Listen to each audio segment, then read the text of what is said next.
Good morning. It is Baby Friday, which means it's Thursday, June the 17th. You're here with Heidi and Colette on this nice Thursday morning. It's beautiful outside today. It is beautiful outside. It is. It is. Well, welcome. We hope that your hump day yesterday was good and awesome, and that your Baby Friday is even better. That's right. What happened yesterday other than you missing me and crying over me? Oh, you know, pining over me. A little bit of this, a little bit of that, you know, some highs, some lows. Tell me your high. What was your high yesterday? My high yesterday. Wow. What was your low yesterday? I really think that yesterday my goal was just to kind of, recover from the ultimate low that was, waking up to a message from you saying, just not feeling it today. Could not do it. Yeah. So, so then, you kind of lay there in bed and try and summon the will to kind of, make it to the edge of the bed in a desperate effort to kind of get up, and you shower in a lackluster sort of manner, and then you kind of apply some makeup and a little bit of hairspray. Mm-hmm. And then you come here and you realize that what has been whispered in your ear is accurate. Colette is in fact not attending today. And but then there was Jacob. And thank you to Jacob for filling in. He's always great. Thanks to you, Mr. Jacob. So, now, what about our little father time? I mean, nature. Not time, father time. How was he yesterday? I bet. Oh, well, he was non-committal as usual. Non-committal. Kind of, like any way the wind blows, meh. Well, Craigers, I missed you yesterday, so what good news do you have for us today? Well, we all missed you yesterday too, Colette, and I have good news. There we go. Oh. And switch now. There we go. We have a monkey in the control room, don't worry about that. Anyway, we have some thunderstorms possibly rolling into the area later on tonight, Colette. You'll be happy to know about that. And we also have some showers. We have a very nice day today, though, before all that rolls in. Temperatures should hit around 25 to 27 with mainly sunny skies for the morning, and then we're going to start seeing some clouds. We'll take a look at where are we going, Mike? Radar. And you can see that front almost kind of like it's developing as it's rolling in towards the Sioux area. You can see off to our west. That is going to slowly move in sometime this evening.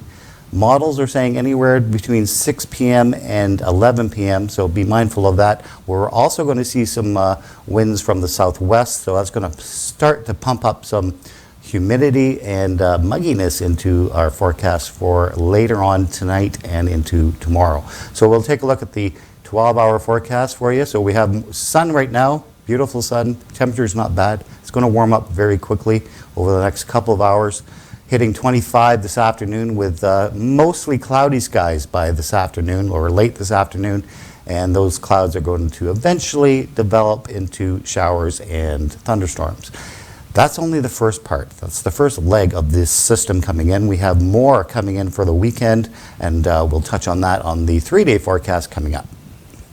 The girl. Oh, you're back to the double shot of the girls. I love when Mike said that. Well, as long as you didn't catch me full on picking my nose, I'd say we're good. No, or slapping me in the ear. As I keep having to go like this because this head thing doesn't work sometimes. I'm like this. She goes, that'd be great if you just slap me across the head. Don't you hear me now? Whack! Well, thank you, Craig, for that beautiful forecast. Yes.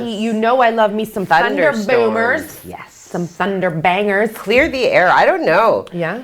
For those of you who follow, the things that I follow, which really is such a small number, slippery but Mercury has been retrograde, and Mercury is the planet, as I have said, that rules communication, electronics. Don't sign contracts. Never sign a contract unless pre-existing relationship. Yes, you do. Now, for those of you who want to know when the madness will end, when will it end? Mercury is set to go direct on the 22nd, and it's particularly significant because it's the day after the summer solstice. It is. So we literally have the official changing of the seasons, and then Mercury will return into its direct movement. So you still fall in the shadow for probably a week or two afterwards. So you may have some glitches. The good news is last year there were so many retrogrades. This year there are only 3. So There was one in March, right? Yep, and there'll be See, another look one, at I that. believe, in September. Okay, Mike's going to have a coronary. Mike, that if we is continue. news. News. I'm sorry. We are talking news. I can do news. Hi. Okay. Anyway, we are going to talk a lot today about the city and the. I see that the ADSB has approved its balance. They have, yeah. Its balances 2021-2022 budget. Yes. I'm going to talk a little bit today about Canada Day and an article floating around that my highly intelligent 10-year-old brought up to me yesterday. Very intelligent. Yeah, I had no idea what he was talking about, and he filled me in. Unfortunately, the pedestrian has passed away in Highway 6 in Espanola that we brought to you. And you've got some COVID numbers, and you want to rip those before we rip to a commercial break? Sure. All right. Well, pleased to report that the trend continues. We have not had one single new case confirmed or reported since June the 11th. So we are almost a week. What? Oh, okay. Well, you did say Heidi, so it's hard to know Colette when you say Heidi. Okay, now no one knows what you're saying. I know. Sorry, Mike is in my ear. And anyway, no new cases, and it's almost been an entire week since we've even had one new reported. So I'll just sail into the rolling totals and then give you the provincial update. Yeah. So locally, we have administered, so the testing continues, just it's not yielding anything. So 149,485 tests have been administered locally, out of which we have confirmed 397 cases. We can now consider 4 of those cases to be active. And those are all Algoma residents. Currently, we have 2 people in hospital. One is a non-Algoma resident. I know. So the anomaly has returned. Okay. So we have 4 active cases, all Algoma residents, but we do have a non-Algoma resident in the hospital. Okay. Maybe COVID, maybe not. I'm not sure because it's not really reflected in the other category where it should be captured as well. Okay. So 2 people in hospital, 1 Algoma resident, 1 non-Algoma resident. We have resolved 393 cases, and we are static at 110 cases that have screened positive for a variant of concern. Provincially, Ontario did report 384 new COVID-19 cases yesterday and 12 additional deaths. So nearly 28,100 tests had been completed in the 24-hour period leading up to yesterday's report. The province is reporting a test positivity rate of 1.5% yesterday, which was down 2% from 1 week ago. So the lowest positivity rate reported since October 3rd. Hotspots, 71 new cases in Waterloo, 60 in Peel, 54 in Toronto. Way to go, T-Dot. Yeah, 54. 6, y'all. The 6. 23 in Middlesex, London, and 21 in Ottawa. So this is the fewest new cases that Toronto has reported since early September. Okay, so they have another 722 cases that have been considered resolved. So also dropping the active case count. So the province's active case count has now dropped below 5,000 for the first time since October 1st. That's awesome. Yeah, so really, yes, it feels like it's, I think cautious optimism is warranted at this point. Well, thank you Summer very of Heidi and much. Colette. Yes. Summer of Collide, Summer of Hydette. Here we Yes. go. Okay, so like I said, we're going to come back in a little bit. We're going to talk about some free fishing this weekend, or in the use of for Father's Day weekend. There's so much going on this weekend. My parents are going to celebrate their 51st wedding anniversary. Yay! on Sunday. Woo! What a milestone. Yeah. Fantastic. Absolutely. And Yeah. Another special date coming up for me this weekend too. Okay. And so we're going to talk about that. And I think my microphone's not working. Yeah, that's what I'm hearing. So Go on. I'll mouth, you just kind of put it through my mouth. Yeah. You took it off. So I think actually we're probably going to commercial anyway. Commercial. Yes. So yeah, you know what? So come back for factoids and social media, more news after this word from our sponsors for whom we are most grateful. First Local, supported by Gary Chervinsky, Exit Realty, Lake Superior. Buying a home is a big decision, so is choosing the right agent. Call Gary Chervinsky, broker at Exit Realty, Lake Superior, 705-257-5432. 1, 2, 3, 4.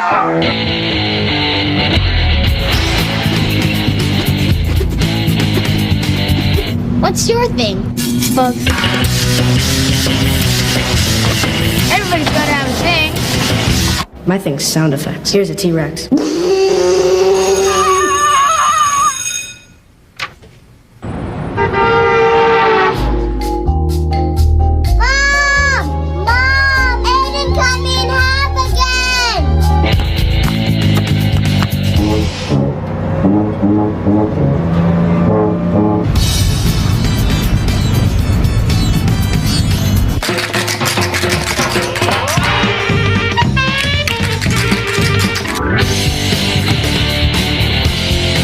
Nobody's good at everything. Everybody's good at something. What's your thing?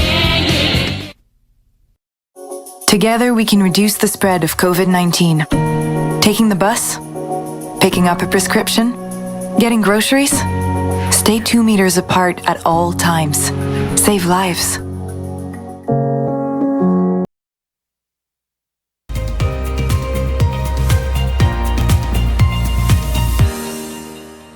Welcome back. Sorry about that. We have fixed the microphone, and unfortunately for you, you can hear my voice now. So we have some city response to the old hospital building issues that I want to get to. But before that, one of my faves, MPP, Monty McNaughton, Yes. who's the Minister for Skills Development and Trade, who made an awesome huge announcement the other day with regards to apprenticeship programs that are going on for students in their grade 12 year. Also, it would affect others would benefit if you had lost your job during COVID-19. And if you're in a minority group as well and you want to switch careers, Right. they are offering up several apprenticeship programs coming up starting September 2021. That announcement was made by Mr. McNaughton the other day. Now today, he is going to be joined with Minister Greg Rickford, who is the Minister of Indigenous Affairs, as well as Northern Development and Mines is his portfolio, so it's quite extensive. It's an odd coupling, and I'm kind of excited to know what this announcement is going to entail. So please join us at 9:30 this morning to throw to not to Queen's Park, they're out of Toronto now, but to throw to Minister McNaughton and Minister Rickford for that announcement. So, City is responding to that old hospital building, once so affectionately and commonly known as the General Hospital. Yes. The city is following up. So we're following up in the city about the old site, the ownership of the old site. We reached out to Tessa Vecchio, who is the comms manager for the city. Oh, look at those stairs. Gosh, if only they could receive some funding to fix If only they those. had another $500,000 where's to infrastructure make it, funding when you need it? I know, just to make it look better.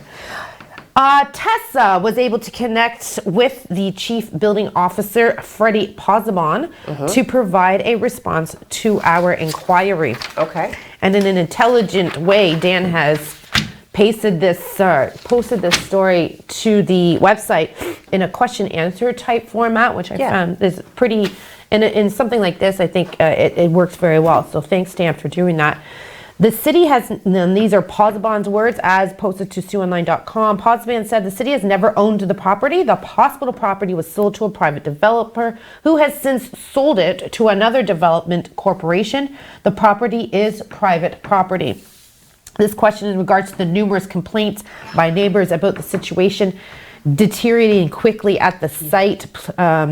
Again, he has the answer to that. Another question was, where does the city stand with the new owner on the site? Knows it was sold for an undisclosed amount of money. However, should the site not still need to meet all applicable bylaws? So Dan had this conversation with Pozzebon. Again, it's posted to SiouxOnline.com. There's the hospital. Wow, another piece of infrastructure that could be used in a very beneficial manner towards the community. Should some dollars come down from the infrastructure needs, how the community needs them. But anyway, that is posted to SiouxOnline.com, and there you go. Over to you. Okay. So Dan did also follow up on an accident that occurred yesterday shortly after 12 noon. So emergency service did get dispatched to the 500 block of Second Line East for a collision. So upon arrival, Dan noted that it did appear that two vehicles had made contact with each other. And that's the technical definition of a collision. So they had made contact with each other in the eastbound lanes of Second Line. So a sports utility vehicle, a Volkswagen car, both involved. All three parts of emergency response were there. You had your Sault Fire, your Sault Police, and your paramedics. They were all on scene. So we are actively following up on that story. In this moment, it is not known if there were any injuries sustained. So we will follow that one. Okay. I have a plethora. You caught me with my old Googles on. Anyways, dollar store's finest, by the way. What are we moving toward now? Okay, ADSB has approved the balanced 2021-22 budget. Yes. Tuesday's June 15th board meeting, the Algoma District School Board approved a total budget for expenditures and revenue for the 21-22 budget year in the amount of, I just love this, 169,202,981. Come on, round it up, round it up, round it down. The budget was brought forward by the Operations and Budget Committee of the board, which consists of board staff and trustees. Given the challenges of the pandemic, the board wanted to ensure that this budget reflected the needs of the system and included supports for the well-being of both students and staff as per the board's strategic priorities. The board recognizes the province of Ontario goal of a balanced budget operating within a fiscally responsible environment. Let's just go over some of the budget. Some of the budget contains commitments to support for instructional leadership and the board improvement plan, supports for special education and mental health and awareness, which I think our children might need once a lot of our children will need in September, just to help them get back into the classroom setting and maybe even perhaps deal with the fact that they might not have taken a lot of knowledge in from this last school year to move onward and upward and their next level. So a lot of supports there. Purchasing of K-8 digital math program resources, and again, special education and autism resources from the ADSB. It goes into more detail, but it is posted to online.com. Okay. Yeah, any budget allocation for the mental health of the parents that have had to also come through this? All right, ill-timed joke, that's fine. Okay, so on the heels of that funding announcement that the province did make, the commitment and the financial backing to work with Indigenous populations to, really thoroughly explore, the tragic discoveries around the residential schools, I found it of note that Ontario's only MPP that actually attended a residential school was actually not apprised in advance of the funding announcement that Ontario was to invest $10 million to investigate the former residential school burial sites. So in a tweet, the MPP Mamakwa called out Greg Rickford, stating, that Rickford, okay, there goes my hearing. So Rickford told me that I would be briefed about the announcement. This did not happen.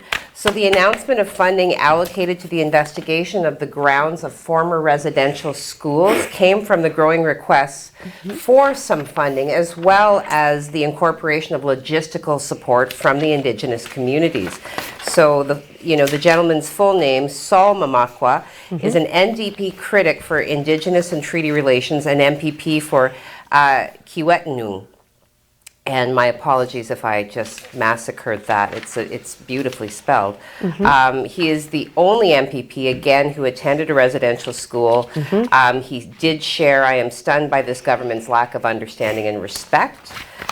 Greg Rickford, the other individual in question, the MPP for Kenora Rainy River. Well, you would know that, of course. Well, he's also the Minister of Indigenous Affairs and Northern Development Mines, right? She's so awesome. I love her. I'm a nerd. Oh, I'm a nerd. You go ahead and say that. I'm a big nerd. Oh yeah, you're a nerd after I go on for 10 minutes about I'm like, Mercury this is such an exciting story. retrograde. Yeah, I love this story. And everybody at home is probably like, holy God. So anyway, after emphasizing the need for this good story. work to be guided by the Indigenous communities, leaders, Yeah. and organizations, Rickford again did fail to involve MPP Mamakwa, did not let him know in advance of the announcement, and to this moment, Yeah. Rickford has yet to respond to Mamakwa's allegations. So, Well, I have over faith to in you. Minister Rickford that you will rectify and correct that error this morning at 9:30 when you join me and Minister McNaughton, the skilled labours and trade minister. Maybe he'll say it then, but yes, an apology is definitely needed. I would say so. We will be right back. We have some more information about Withdrawal Management Center Yeah. location revealed, an update to that pedestrian who died in Espanola. And hey, Ontario Hair Salons urges province to allow industry to reopen. So if you've got some long days that you need fixing, we've got some info. We'll be right back. First Local, supported by Maker North, 3D printing, laser cutting, 3D design, education, prototyping, and more. Maker North, whatever it takes. Leonard Thompson, 13 years old, diabetes mellitus, 65 pounds. Starve the child to let them live? The treatment's as cruel as the disease. It's a death sentence. Dr. Banting. This could be it. He's the first to receive this trial. But will it save him? It's not pure enough. So we try again. And again. And again.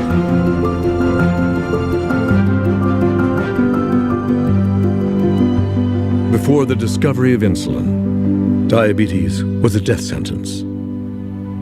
Banting, Best, Collop, and McLeod's breakthrough has saved millions of lives. Leonard Thompson's was the first.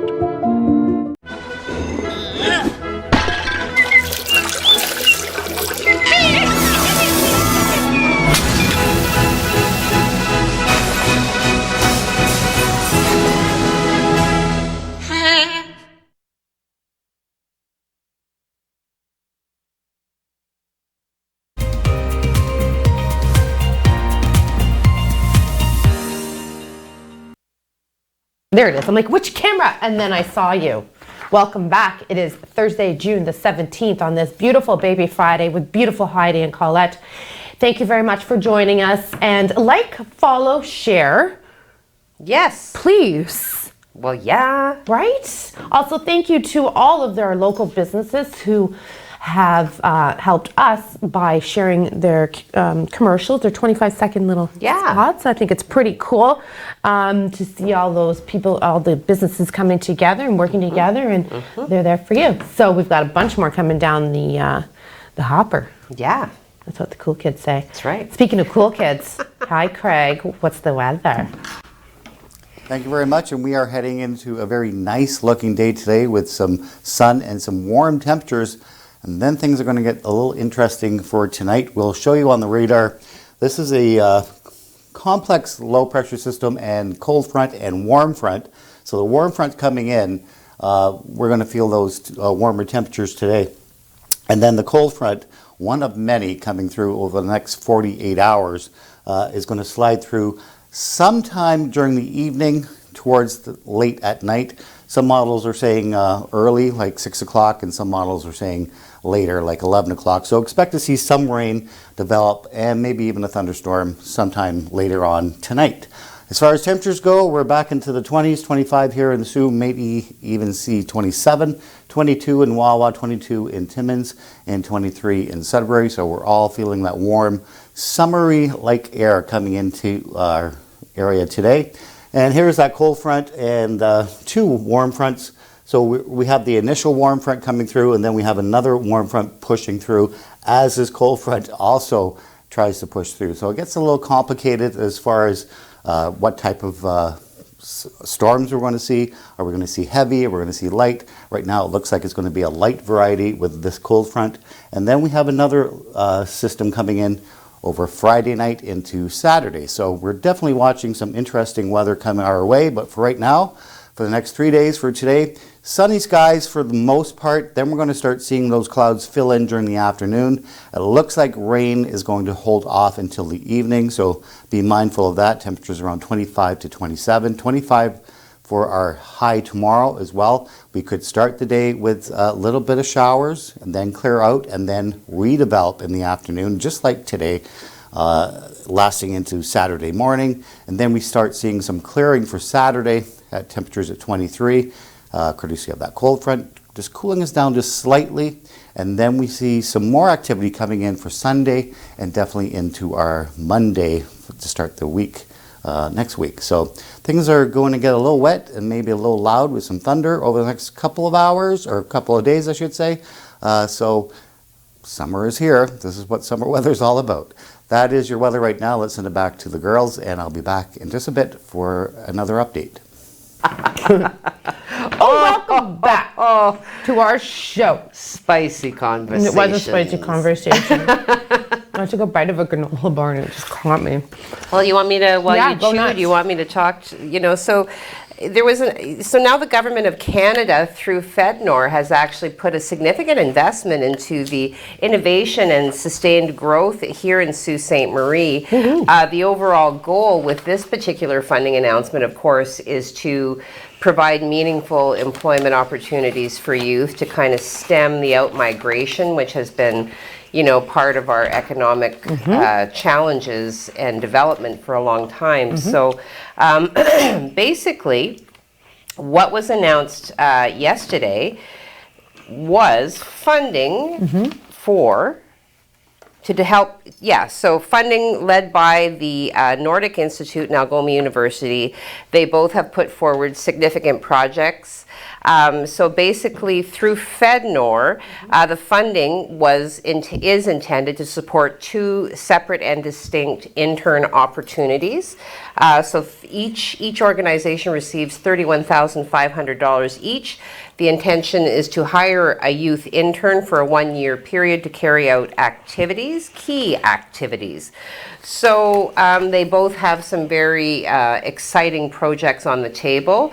I think it will be a very relevant and scintillating opportunity for the youth who is selected to fill these roles. For example, Algoma University is going to use the funding to hire an intern to assist with the development and implementation of City Studio Sault Ste. Marie. So developing an operational and stakeholder development plan, as well as project sustainability and marketing strategies. The intern will also help create hands-on work opportunities for students, such as experiments and applied studies on varying subjects, including equity and inclusion, green buildings, public policy, and transportation. And this is a partnership project with the City of Sault Ste. Marie. City Studio Sault Ste. Marie is expected to create jobs and entrepreneurial opportunities while supporting recovery efforts. Right. So again, very, very noble and worthy funding opportunity. Very great resume fodder for the youth who will be selected to fill these roles. And for more information, there is a detailed article posted to our site at Sioux Online. You are encouraged to go and check that out. Awesome. More FedNor funding. Awesome. Makes me happy. Okay, I just thought pedestrian was killed after being struck by the GO train in Milton. Just popped through my 680 alert. I have been on that train a few times where someone has been hit by a train, and it's like, you better pack a lunch and everything else because it's a long way. But anyways, that's unfortunate news that just popped through. I want to get into, this thing keeps popping out. I want to get into Canada Day, a group calling for Canada Day to be canceled this year across the country on the heels of the remains found in Kamloops, and also with regards to the call for all burial grounds to be looked into. And until that is done and resolved, they don't a lot of people are asking to cancel Canada Day. Hashtag cancel Canada Day is trending right now. And I want to talk a little bit more about that when we come back from this commercial break. So don't go anywhere. We'll be right back. And we've got some social media and some factoids, which I don't know what they are today. Stay tuned. First Local, supported by James Seaton, Mortgage Specialist. Your new home doesn't come with mortgage advice. I do. Call James Seaton Mortgage Specialist, RBC 705-975-1519. Together we can reduce the spread of COVID-19. Taking the bus, picking up a prescription, getting groceries. Stay 2 meters apart at all times. Save lives.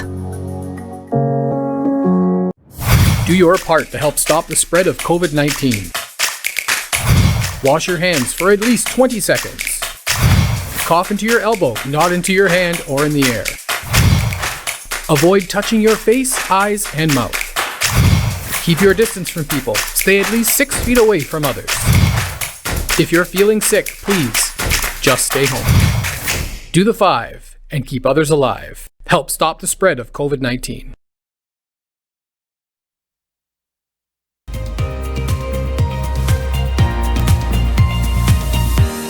Welcome back. It is Thursday, June the 18th. You're with Heidi and Colette. We're going to get some more news off for you. Yes. Why don't you go ahead and start us off, my friend? Well, we have been following, so I was talking about the wife of the business mogul Kevin O'Leary, best known from, his participation in the panel of Dragon's Den and now Shark Tank, but as well, a very successful businessman unto himself. So his wife did get into a boating accident, and she is actually on trial because the boating accident did result in a loss of life.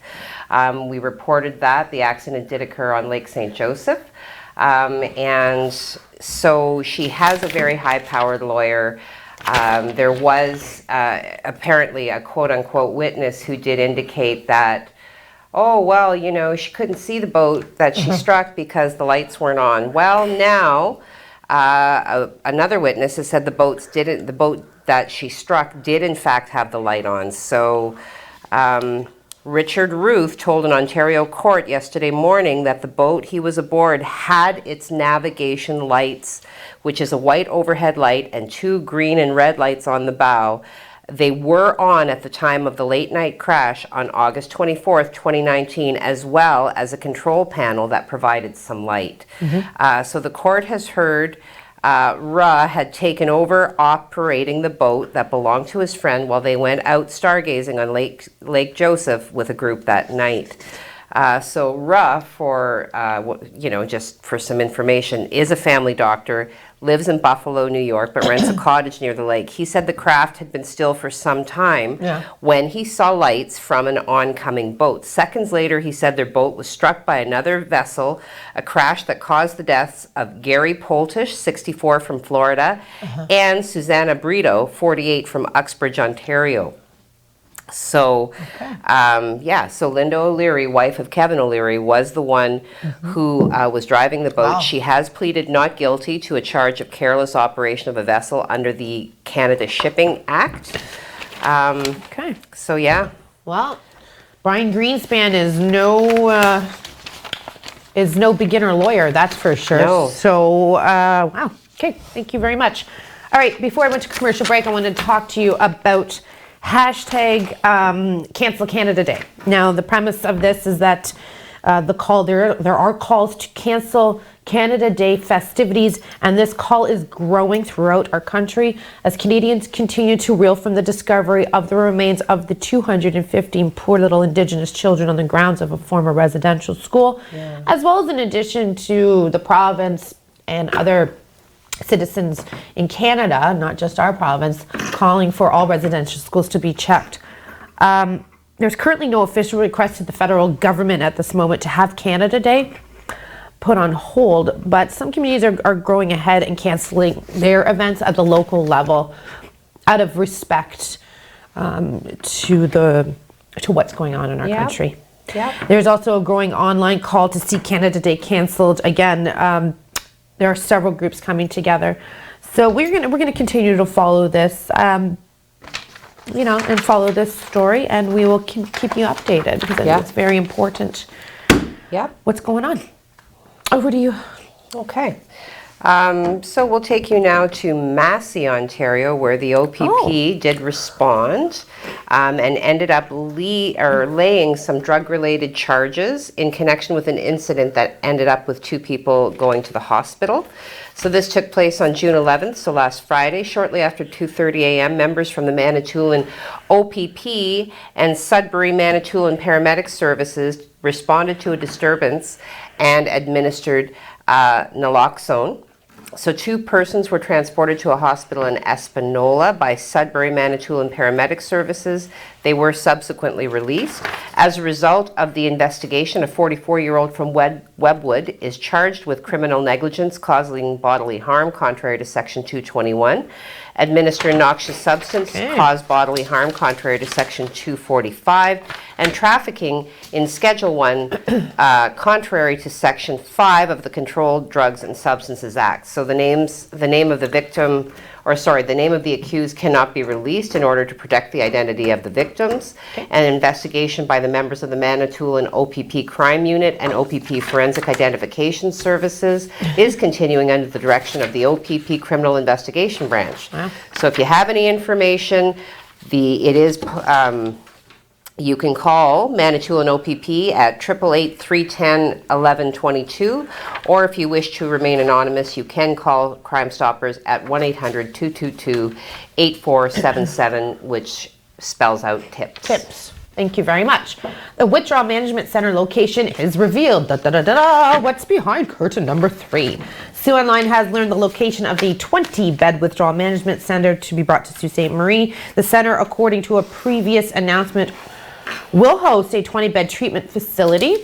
The operational funding has already been secured, as we know, for this facility. Multiple sources inside the addictions and mental health community have unofficially confirmed that the facility will be housed inside the old Sault Star building on Old Garden River Road.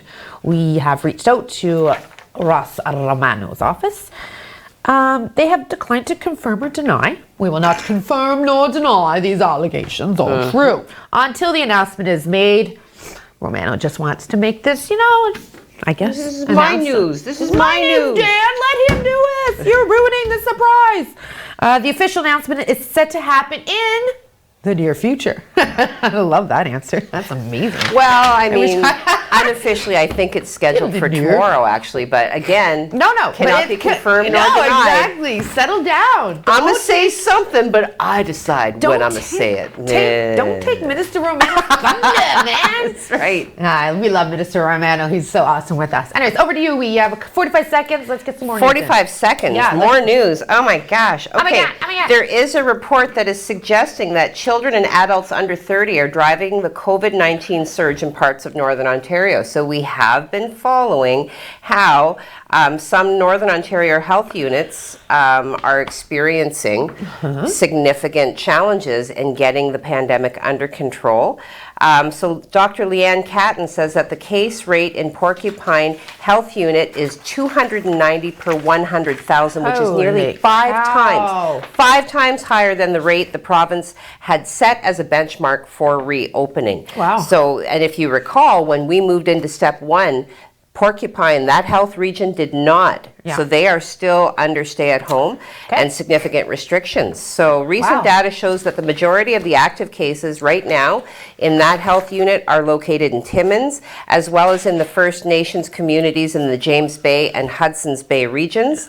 Catton said last week that the more infectious Delta variant, which first appeared in India, was detected through community transmission. So Catton is, again, urging residents to restrict their interactions and continue to follow the public health measures in place. All right, thank you very much. We need to take a short break. When we come back, we are going to do some factoids, some social media, and also there was a murder that happened in Hamilton, Stony Creek specifically, back in February. They took off to Hungary and were located and found, and they are just waiting in Hungary to be brought back to Hamilton to be charged for that murder that happened in February. Crazy. You're not doing too well if you're going to Hungary and getting found, are you? Okay, so don't go anywhere. We will be right back after this commercial break.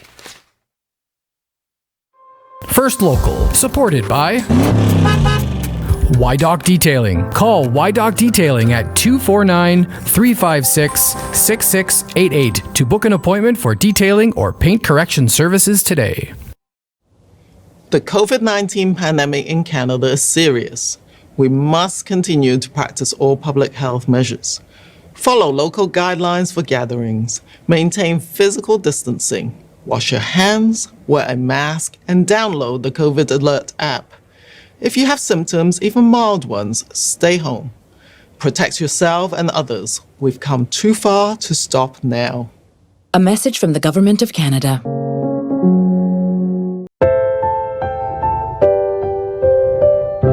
Loss is something that never leaves you. Donate $45 today to help victims of impaired driving. A message from MAD Canada.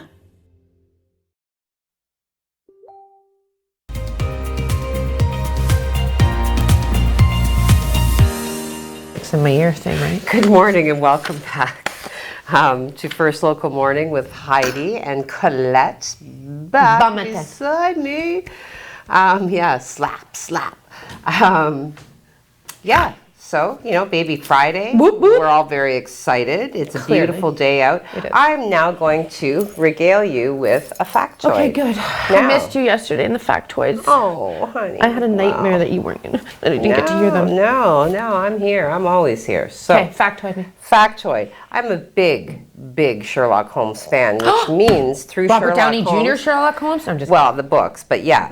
But yes, Robert Downey Jr. He was amazing as Sherlock. He adds his own layer of delicious, but yes. Anyways, Sherlock Holmes was one of my first crushes, according to how I constructed him in my head. So anyway, Sir Arthur Conan Doyle, author. Okay, his wife performs. Did you know this is a sub-factoid? Okay. Arthur Conan Doyle was very good friends with Harry Houdini. Okay, so June 17th, 1922, Sir Arthur Conan Doyle's wife performs a séance for Harry Houdini in which Houdini's deceased mother sends him a message. Now, Houdini felt that the message couldn't have been from his mother since it was in English, a language she barely spoke and never used with her son. Doyle, the creator of Sherlock Holmes, of course, was a believer in mysticism, fairies, and psychic powers. Houdini famously then made it a life mission to debunk such beliefs. Doyle and Houdini at that moment had been close friends for years.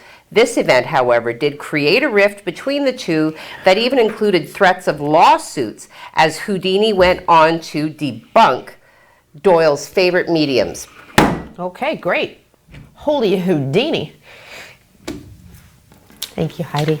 I missed that. Okay, shall we do some social media? I just want to share a picture this morning to start off your social media. It popped in my memories today. And typically when I get to see my children and their younger years, I always cry. I get that. I can't handle it. Like, I can't handle them looking so young. And I miss little babies. I love babies. Anyways, I'm going to show this picture before we start. So there's Dante in the front. And Jackson to the left, and Ewan is behind Dante. Dante's bent over there with a little pudgy butt and pillow feet. Cute. They all have beers in their hand, is the picture. So this is parenting at its finest, I was going to say, is this taken in the 80s, maybe the 70s? Yeah. No. We happened to look over, we're having a pool party a couple of years ago, and look over, and the three boys are passing beers. Like, what would they do? Anyways, they did not open. Sharing is caring. But I think and then the other two in the back, no, here, try this type. This is good. Budweiser. Anyways, over to you, social media. Social media. Okay, so Enika this morning beats everybody to the punch. Good morning, everyone. 1, 2, 3, 5 exclamation points. I gotta back that up. Good morning, everyone! Yeah. So you got a thumbs up, you got the smile, you got a wave, coffee, cookie, and an umbrella. Yes. Nice. But it's one of the sun parasols, so better call it a parasol. Yes, parasol. Yeah. Like our Costa Rican, like what we would have in Costa Rica next to our Costa Rica, yes. Giselle says, good baby Friday good baby Friday morning, everyone. Good morning, Giselle. Morning, nice to hear from you. Margaret McKay, good morning, all with the little sun with the face in it. Costa Rica. Oh, there see? he is. How'd I know? manifested that. Oh, look, there's our email. Send us your stuff to this email. On TV, first local at gmail.com. It's very new. That's it. I was trying to look around and go, on TV. There it is. Yeah. Gotcha. So Costa Rica, Mike Adams, good morning to you. He says, good morning. 2 palm trees, 2 suns with the face in it, and 2 cups of delightful one for Costa each of Rican us. coffee. Ooh, yes. It's going to be so good. Okay, Judy Varco, good morning, ladies. I hope you both have an awesome day. Your smiles are contagious. Thanks for sharing. Thank you, Judy. Judy, are you available on Saturday and Sundays like I said before? Say, like, I love Judy. Debbie Clayton, good morning, ladies. Good morning, Debbie. Good morning, Debbie. Jim Whitty, good morning, Hey, ladies. Jim. And then he's done, you know how people can do things? What? Like what? where, is that an owl? Like how you can take like little symbols and then you make something? Create something? Yeah, Like- so he's created something there. So if you are on social media, have a look. Yeah. Let me know what it is. I'm going to guess an owl, but I'm not sure. How about when you had a calculator when you were younger and you would like type in those? You can spell my name. Well, in a calculator? You In can. calculator, if you do 8008, it spells boob. You can spell boobies as well too. I don't know. But- can I say that on TV? I like. It's a palindrome because you can do it backwards. But yeah, I'll show you at our desk. You can spell Heidi. Okay, Yeah. let's do it. I'm excited. Okay, Shirley Beelhart's Cook. Please ask Mr. Huckerby to continue with sunshine for just a couple more days, Okay. then gentle rains after the weekend with 3 sunshines. Craig responds, I think we can do that. Sunny during the day, showers at night for the next 3 or 4 days, and he puts his little modest little smile. Oh, yes. a cute, honest smile. We love Craig. Andrew Smith. Andrew Smith from high school. Good morning, ladies. Have a Good great morning, day. Andrew You Smith. too, Andy. It's great to see you. Good morning. Carrie Wortman. Good morning to all, and happy anniversary to your parents, Oh, well, Colette. thank you. And again, I'm going She's to got the little streamers. That was nice. Thank you. Yeah, unfortunately, they had their 50th anniversary plan. We had a big, huge celebration plan, but COVID took over. COVID, that 51 years. coronavirus. Anyways, we'll talk more about Alexis and Brian and 51 years of bliss tomorrow. Mark Jordan, good morning, ladies, with a scintillating heart. There it is. A magnifying glass, and then a beach scene with the umbrella. Nice. Tony Mancuso has that little Hi, funny little Tony. dancing bear We're thing. not quite sure what he's dancing. Oh, he spells it out for you. Hello, ladies. Great victory last night. Yes, Looking it forward was. to game 3. Yes, it was. 3 exclamation points. Have a great day to all. 2 cups of coffee, 2 winky smiles. Winky dinky. I only have 3 more. I'm going to blast through. Chris Bridges, Yeah, good go morning. ahead. Fun fact. What's fun fact? Thursday is named after Thor, the Norse god of thunder and Oh my storm. I God, did don't not even know get that. me started on Thor. I did not know that. Okay, that's Hemsworth, right? Yeah. Okay. Yeah. But just Thor in general, his whole demeanor. Anyways, I heard Thor and I didn't even hear the factoid. Well, Thursday is named after Thor, the Norse god of thunder and storm. So, Joseph Thank you. Bertrand, Jojo. enjoy the day, folks. With there's that number 5 again. Sorry, backing it up. Enjoy the day, folks. Yes. Okay. And Claude Petipa, who cares about Canada, spoken like somebody who doesn't live here, and that's okay. Oh, wow. Hey. Well, what's that all about? Anyway. Hey. Well, that was a nice comment. Thank you very much. But we do live here, and we need to go to a commercial break. We will be right back. Don't go anywhere. On TV News. Supported by Gary Chervinsky, Exit Realty, Lake Superior. Buying a home is a big decision, so is choosing the right agent. Call Gary Chervinsky, broker at Exit Realty, Lake Superior, 705-257-5432. Every time you wear a mask, remember, it's so one day we can all go back to doing this and this. Every time you wash your hands, remember that eventually it'll all be worth it for them and them. Every time you hang out here, remember that at some point, we'll all be able to get together here, and here. Protect yourself and others from COVID-19. A message from the Government of Canada.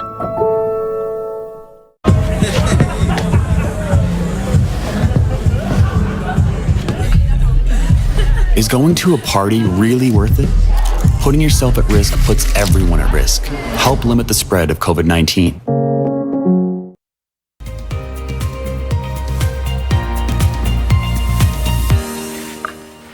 Hello. Well, hello there. I just kinked my neck. So, Craig is ready, so I think it's a good time to go to Craig for, our last visit with weather until he gets to it later in the day. So, Craig, please let us know what more you can tell us. Well, right now we're heading towards 12 degrees and we should warm up to about 25 degrees by this afternoon. We're going to warm up very quickly today before we start seeing some clouds roll in and then start seeing some showers and thunderstorms for this evening. We'll take a look at, just as a recap for your 12-hour forecast.